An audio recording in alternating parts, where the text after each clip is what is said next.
Hello everyone. I hope everyone had a fine weekend. Things have been moving fast in the UK. The elections for starters. Labour is back in power after about 14 years in the opposition. Bear with me please. I have a reason for mentioning this elections. The United Kingdom is now under the Labour government, led by Keir Starmer. Britain's politics have been volatile and chaotic, but this country sure knows how to execute a swift and orderly transfer of power. Thank you to you all who have subscribed to the channel. You are amazing. Thank you. May I ask the people who have not subscribed to please do so. Let us build this channel together. Please go ahead and subscribe. Thank you. Let us continue. Starmer is the 58th Prime Minister in the nation's history.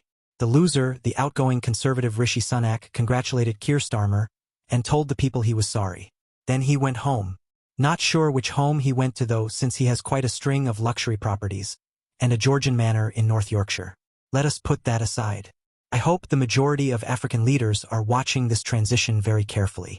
There was no rioting, no demands of recounting ballot papers or saying anything negative about the opposition. The loser accepts the loss and the winner rejoices. No one is clinging to power. Yes, Africa, listen up. No one is clinging to power. A fine statesman should inspire its citizens. The phenomenon of African leaders clinging to power despite poor performance has complex roots. Some common strategies used by long-serving leaders include imposing restrictions on political competition, using force, and manipulating constitutions, such as amending term limits to maintain their positions. Leaders who cling to power are a burden to society and citizens. It's crucial for them to embrace inclusive governance and consider stepping down voluntarily before being forced out by their citizens. Examples of such leaders include Zimbabwe's Robert Mugabe and Equatorial Guinea's Teodoro Obiang Nguema, and many more.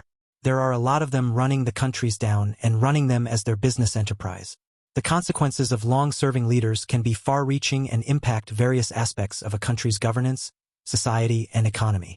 Here are some notable consequences. 1. Stagnation and lack of innovation. Long-serving leaders become complacent, leading to a lack of fresh ideas and innovation.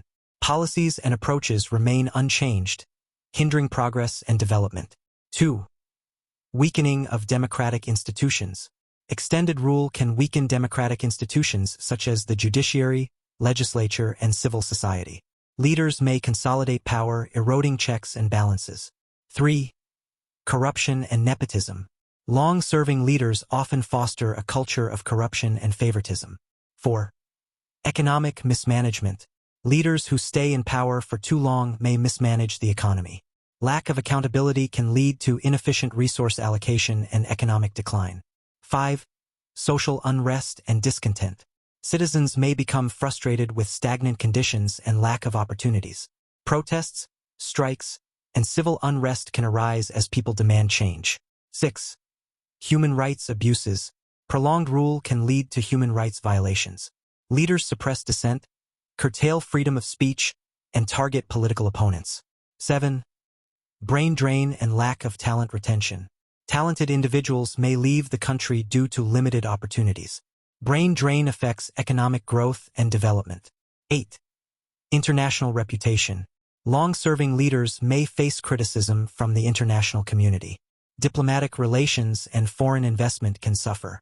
While some long-serving leaders have made positive contributions, the risks associated with extended rule often outweigh the benefits. It is essential for countries to balance stability with democratic renewal and leadership transitions. So, when we look at it critically, we find that the psychology behind leaders not wanting to resign can be multifaceted. For instance, while I don't have specific insights into William Ruto's mindset, I can share some general factors that may contribute to the leader's reluctance to step down. 1. Power and identity. Addictive power. Leaders often become attached to the power and influence associated with their position. It becomes part of their identity, making it difficult to voluntarily relinquish. Role confusion. Some leaders confuse their role with their personal identity.